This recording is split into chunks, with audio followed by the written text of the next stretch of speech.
तो आज हम लोग सीखेंगे स्लाइड स्कोप का ये लॉजिस्टिक डीबी जो कि आप इस ईआर डायग्राम में देख रहे हैं, ये कैसे बनाया जाए।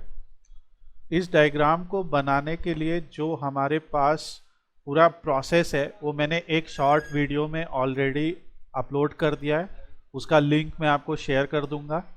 और इस पर्टिकुलर वीडियो में हम सीखेंगे कि ये डेटाबेस क्या है, इसका ये जो कनेक्शंस हैं ये आपस में इन कनेक्शंस का क्या मीनिंग है, और एक सिंपल इस टाइप के डेटा फ्लो से हम समझेंगे कि ये टेबल्स आपस में किस तरीके से कनेक्टेड हैं और इसको कैसे हम प्रिपेयर कर सकते हैं। तो चलिए शुरू करते हैं।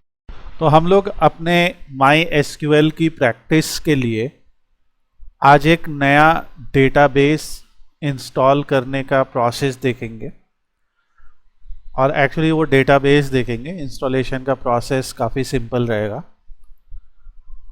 हम लोग का आज का जो डेटा सेट है वो एक लॉजिस्टिक्स कंपनी का डेटा सेट है। तो ये लॉजिस्टिक कंपनी के डेटा सेट में क्या है, इसमें आपको दिख रहा है कि हमारे पास काफ़ी सारे टेबल्स दिए हुए हैं, और तो इसको बेसिक पहले हम समझेंगे इस बिज़नेस के ऑपरेशंस, लाइक इसका लॉजिक, डेटा फ्लो कैसे हो रहा है, और फिर ये जो डेटाबेस हम लोगों ने बनाया उसके बारे में, ताकि आप लोग इसको प्रैक्टिस के लिए इंस्टॉल करें अपने सिस्टम में, और फिर इस पे हम लोग कुछ बेसिक क्वेश्चंस सॉल्व करेंगे। तो ये एक हमारा सेकेंडरी डेटाबेस है प्रैक्टिस के लिए। इसमें हम लोग, और कोई ज़रूरी नहीं कि हम इसकी एसक्यूएल में ही इससे प्रैक्टिस करें, हम पावर बीआई या जो भी टूल डेटा एनालिसिस का हम यूज़ करेंगे, हर जगह हम इसको कनेक्ट करके इसके सारे टेबल्स को कनेक्ट करना, और फिर उसमें एनालिसिस, ज्वाइंट्स, सारी उसमें जो भी हमने सीखा है from the point of view of educational, जो माई एसक्यूएल में सीखा है वो सारा हम करेंगे। तो ये शुरू कैसे होता है कि एक हम यहाँ पे पेंट ले लेते हैं। तो जैसे मान लीजिए कि एक वेयर हाउस है, ये हम मान लेते हैं कि वेयर हाउस या जिसे हम गोदाम कहते हैं, तो ये वेयर हाउस है, और इस वेयर हाउस से डेटा जाएगा। तो एक वेयर हाउस है, मान लीजिए वेयर हाउस ओरिजिन या वेयर हाउस 1 इसे बोल देते हैं, और एक मान लीजिए ये वेयर हाउस है। तो बेसिकली जो है सामान जो है वो, जैसे लॉजिस्टिक कंपनी में क्या होता है कि जो भी आइटम होता है हम लोग उसको कस्टमर तक, उनका काम होता है उस आइटम को डिलीवर करना, और यहाँ पे मान लीजिए कस्टमर है। तो अब ये कस्टमर क्या करेगा कि कस्टमर जो है वो किसी एक पर्टिकुलर जगह पे होगा। तो कस्टमर जब एक ऑर्डर करता है तब वेयर हाउस 1 से डेटा निकलेगा और वेयर हाउस 2 तक डेटा जाएगा, और यहाँ से कोई लोकल रिटेलर या कोई लोकल व्हीकल उस डेटा को या उस आइटम को कस्टमर तक डिलीवर करेगा। इस बीच में कस्टमर क्या करेगा, कस्टमर ने ऑर्डर किया था। जब कस्टमर ने ऑर्डर किया था तो उसने ऑर्डर करते समय कोई ना कोई आइटम ऑर्डर किया होगा, यानी प्रोडक्ट। तो उसने कोई ना कोई प्रोडक्ट जो है ऑर्डर किया कि मुझे ये प्रोडक्ट चाहिए। अब ये प्रोडक्ट जो है वो किसी ना किसी वेयर हाउस में होगा। उस वेयर हाउस से जो भी कस्टमर के सबसे नज़दीक वेयर हाउस होगा वहाँ तक वो प्रोडक्ट उठ के जाएगा। हर वेयर हाउस में एक इन्वेंट्री टेबल है, जिस इन्वेंट्री टेबल में जानकारी है कि हर एक प्रोडक्ट की कितनी कितनी क्वांटिटी इस पर्टिकुलर वेयर हाउस में रखी है। तो जैसे एक गोदाम होता है, उस गोदाम में इन्वेंट्री होती है। जैसे मान लीजिए आलू प्याज की बात करते हैं, तो कहीं आलू है, कहीं प्याज है, इस टाइप का वहाँ पे डेटा होता है, और उस टाइप के वहाँ पे आइटम्स होते हैं। और कस्टमर जब ऑर्डर करता है तो वो इन्वेंट्री वहाँ से पिकअप की जाती है और वहाँ से डिलीवर किया जाता है एक वेयर हाउस को, ये वेयर हाउस जो है वहीं पे जाएगा और कस्टमर तक पहुंचेगा। मुझे एक मिनट दीजिए। सो इम्पोर्टेंट बात ये है कि इस वेयर हाउस से इस वेयर हाउस तक डिलीवर करने के लिए हम मान लेते हैं कि एक ट्रक है जो डिलीवर कर रहा है, और ये ट्रक जो है, इस ट्रक का भी हमारे पास डेटा है। तो हर ट्रक को चला रहा है कोई ना कोई ड्राइवर, तो उस ड्राइवर का पूरा हमारे पास डेटा है। सो कस्टमर ने ऑर्डर किया कोई प्रोडक्ट जिस भी गोदाम में, जिस भी वेयर हाउस में है, वहाँ पे एक इन्वेंट्री है हमारे पास और इन्वेंट्री टेबल में सेव है।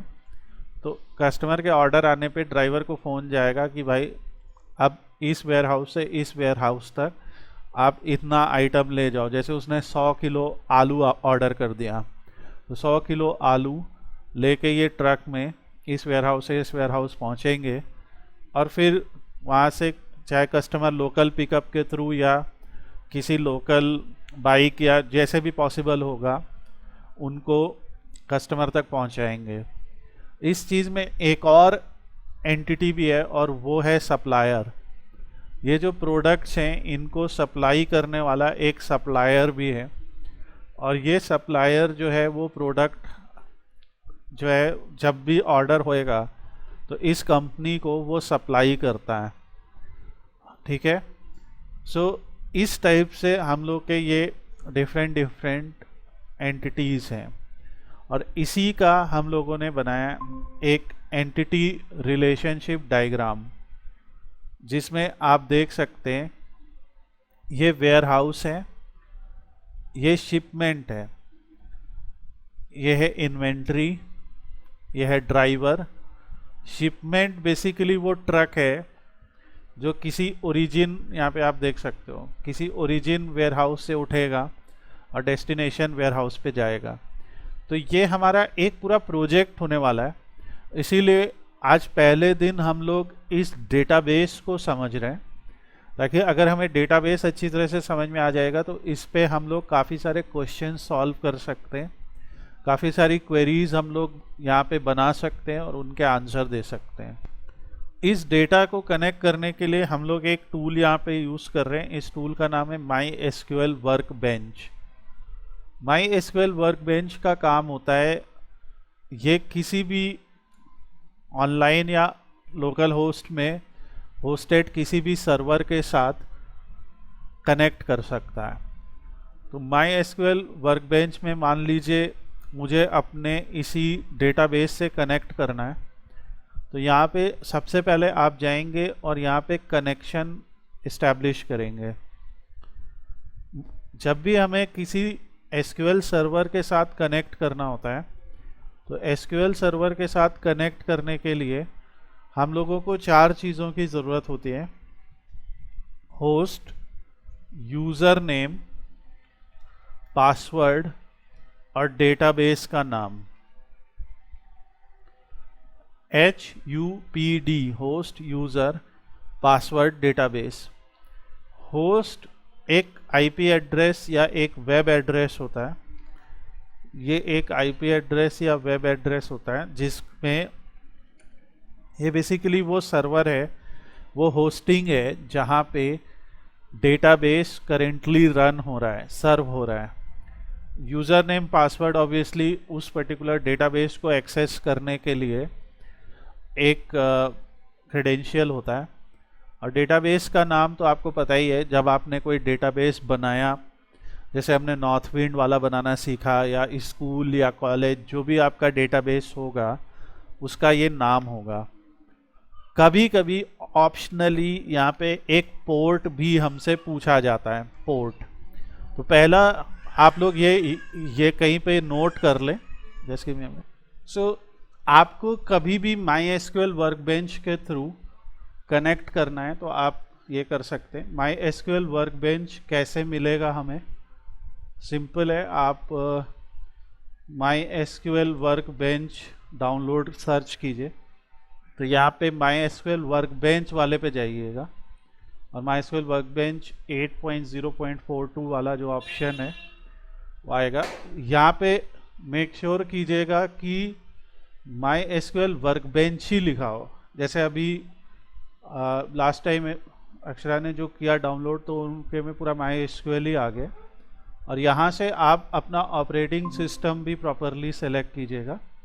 तो यहाँ से याद रखिए माई एसक्यूएल वर्कबेंच लिखा होना चाहिए। और ये करीब 43 MB का है, ये डाउनलोड आप कर लेंगे तो यहाँ से आपका इंस्टॉलर आ जाएगा। ठीक है, सिंपल इंस्टॉलेशन है। अगर आपको इंस्टॉल करने में कोई दिक्कत आएगी तो आप हमें नेक्स्ट क्लास में बताइएगा या आप व्हाट्सएप भेजिएगा। तो यहाँ से आपका माई एसक्यूएल वर्कबेंच इंस्टॉल हो जाएगा और फिर ये इंटरफेस आएगा। तो जैसा हमने बताया 4 चीज़ें चाहिए। तो पहला है वो कनेक्शन का नाम है। तो जैसे हम इसका नाम लिख देते लॉजिस्टिक DB कनेक्शन, तो ये कनेक्शन का नाम हम यहाँ पे लिखते हैं। होस्ट नेम, अगर हमने लोकल होस्ट में इसे इंस्टॉल कर रहा है तो होस्ट नेम का IP एड्रेस यही रहेगा। आप सब लोग को मैं अभी भेज भी दूंगा। अगर लोकल में है तो जो होस्ट नेम का IP एड्रेस है वो ये रहेगा, या फिर आप अल्टरनेटिवली लोकल होस्ट भी लिख सकते हो यहाँ पे। और पोर्ट इसका 3306 रहेगा। ठीक है, ये लोकल होस्ट में ये रहेगा। हमने जो माई एसक्यूएल इंस्टॉल किया है वो एम्प्स के थ्रू किया है। एम्प्स आप जैम के थ्रू कर सकते हैं या आप माई एसक्यूएल डायरेक्ट भी यूज़ कर सकते हैं। डायरेक्ट माई एसक्यूएल डाउनलोड भी आता है। तो जो भी आपने तरीका यूज़ किया है, आपका माई एसक्यूएल जहाँ भी रन हो रहा है उसका एक होस्ट IP एड्रेस होएगा, वो आप यहाँ से उठा सकते हैं। यूज़र नेम हमारे एम्प्स के केस में होता है रूट और पासवर्ड एम्प्स के केस में होता है माई एसक्यूएल। अगर किसी ने जैम्प के थ्रू किया है तो उसके केस में पासवर्ड कुछ नहीं होता है, ऐसे ब्लैंक होता है, सिंपल, कुछ भी नहीं लिखना। और एम्प्स के केस में ये होता है माई एसक्यूएल।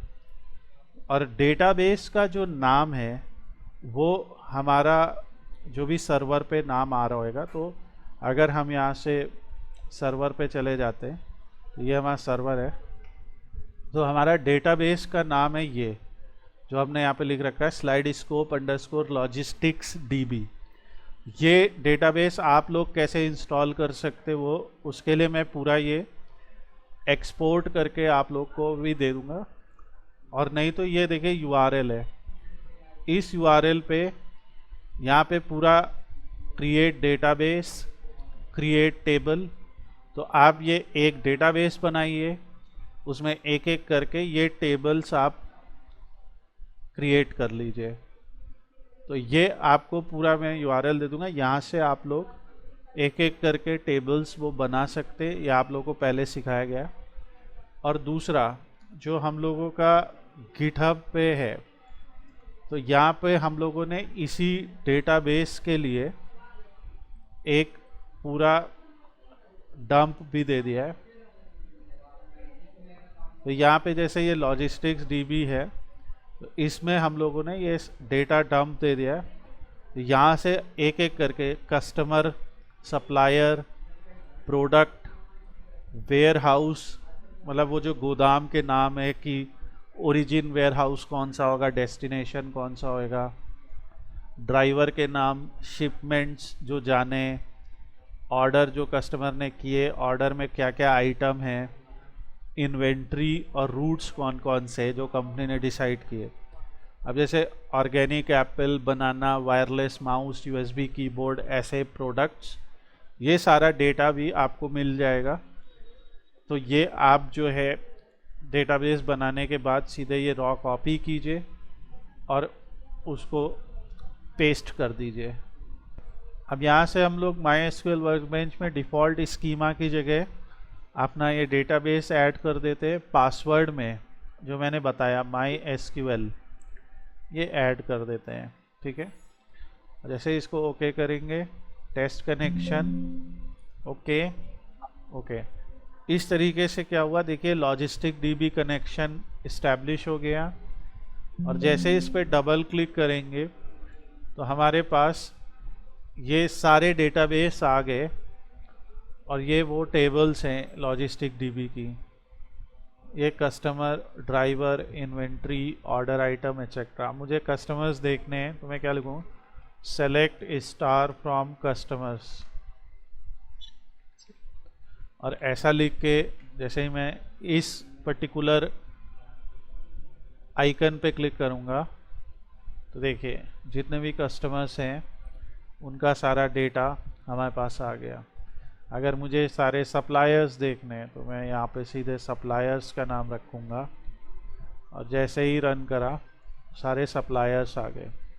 तो इस तरीके से ये MySQL वर्कबेंच का इंटरफेस होता है, जहाँ से आप अपने डेटा एनालिसिस की क्वेरीज या फिर इंसर्ट करना हो डेटा या कोई डेटा में चेंजेस करने हो, सब आप कर सकते हैं। यहाँ पे हमारे पास फॉर्म एडिटर आता है।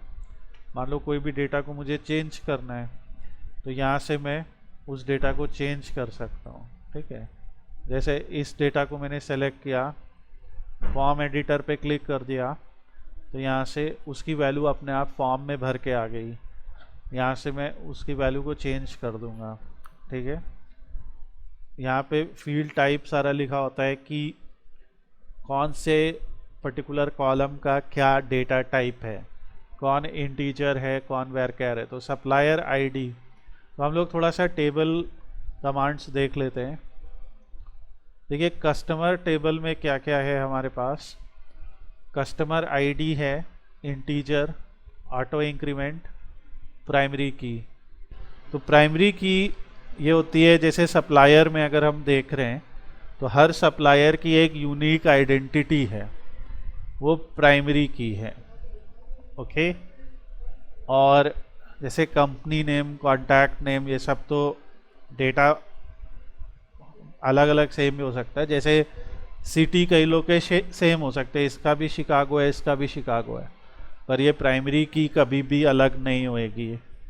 ठीक है, तो ये प्राइमरी की होती है। फिर वैरचर मतलब होता है वेरिएबल नंबर ऑफ कैरेक्टर्स। तो किसी के कंपनी नेम में ज़्यादा कैरेक्टर्स होंगे, किसी के में कम, इसीलिए इसे वैरचर देते हैं। ये स्ट्रिंग डेटा होता है। स्ट्रिंग डेटा क्या होता है, अल्फ़ा न्यूमेरिकल डेटा होता है। ऐसा अल्फ़ा न्यूमेरिकल डेटा होता है जिसमें अल्फ़ाबेट्स, नंबर्स का कॉम्बिनेशन भी आ सकता है। फ़ोन भी इसीलिए वैरचर है, ईमेल भी वैरचर है। एड्रेस को हम लोग ने टेक्स्ट दिया है, टेक्स्ट वहाँ पे देते हैं जहाँ पे काफ़ी लंबी स्ट्रिंग आ सके, काफ़ी लॉन्ग स्ट्रिंग आ सके।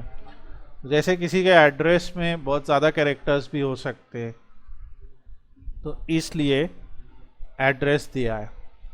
सिटी, स्टेट, कंट्री और जिप कोड हमने दिया है। सप्लायर टेबल भी है, प्रोडक्ट टेबल है। अब प्रोडक्ट टेबल में पहला कॉलम सेम है, प्रोडक्ट आईडी है। दूसरा कॉलम है कि भाई प्रोडक्ट का नाम क्या है। तीसरा कॉलम यहाँ पे है सप्लायर आईडी, फिर कैटेगरी, यूनिट प्राइस और वेट। जो सप्लायर आईडी है देखिए उसके आगे एक लाइन लिखी है फॉरेन की।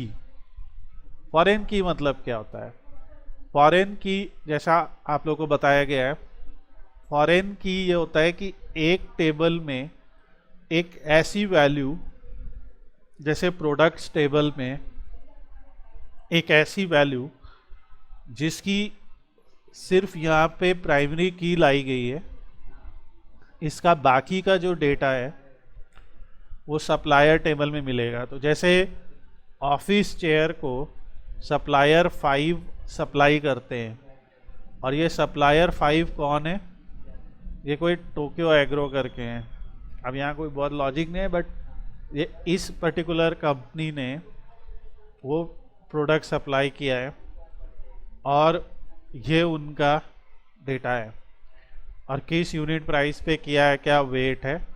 तो ये ऑल्दो ये डमी डेटा है, सो प्राइस वाइज बहुत ज़्यादा आप मैच नहीं करिएगा, पर ये इसका मतलब ये होता है कि इस टेबल में एक ऐसी वैल्यू है जो दूसरे टेबल के प्राइमरी की को रिफर कर रही है, और वही यहाँ पे बताया गया कि फॉरेन की है supplier ID, references, suppliers table, supplier ID.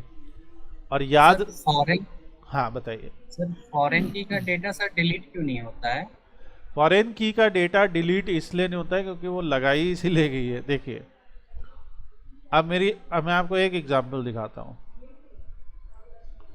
मान लीजिए ये जो ऑफिस चेयर है इसका सप्लायर 5 है, ओके।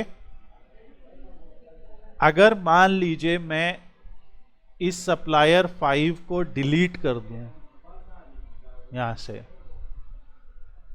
तो आप कैसे बताएंगे कि इस पर्टिकुलर प्रोडक्ट का सप्लायर कौन है? आप इस आंसर को कैसे देंगे? अगर मैं आपसे पूछता हूँ ये ब्लूटूथ स्पीकर कौन सप्लाई करता है, आप कैसे आंसर देंगे? प्रोसेस क्या होगा आपका?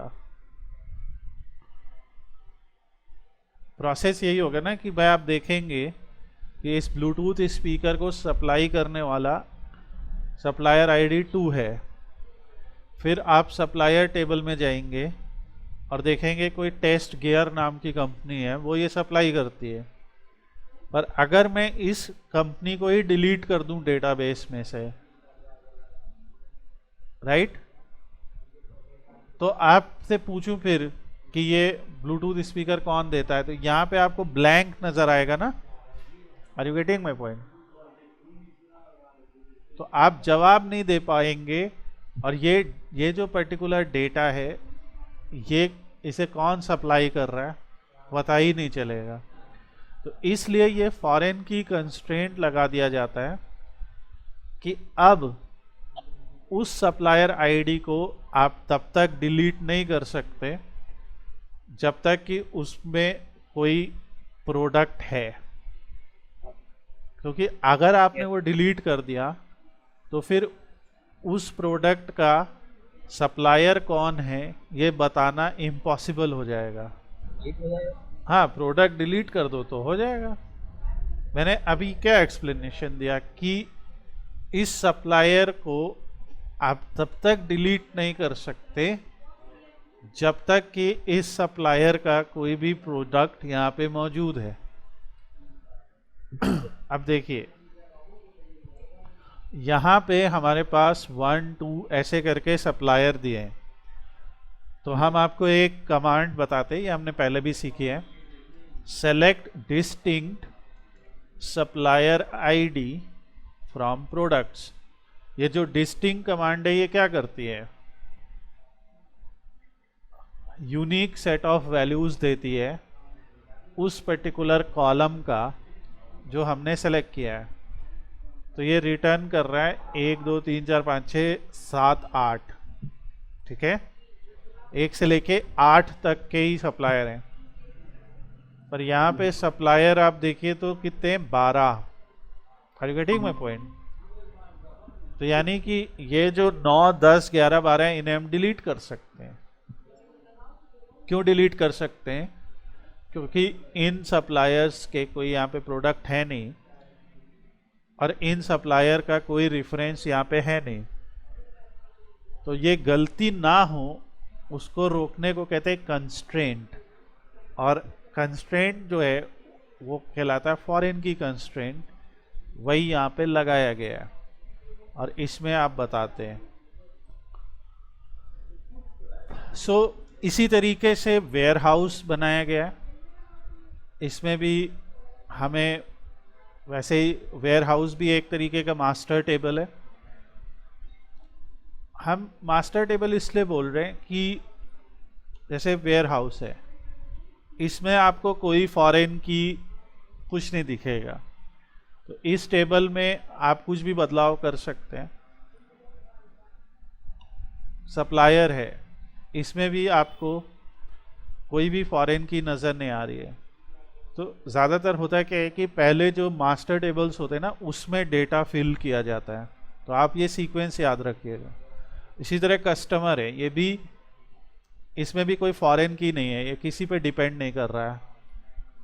ड्राइवर है, ड्राइवर के नाम भी सब पढ़े, कहीं कुछ डिपेंड नहीं हो रहा है। इन्वेंट्री देखिए, इन्वेंट्री में तो कुछ नाम समझ ही नहीं आ रहा, इन्वेंट्री तो टोटली डिपेंडेंट है नहीं। सो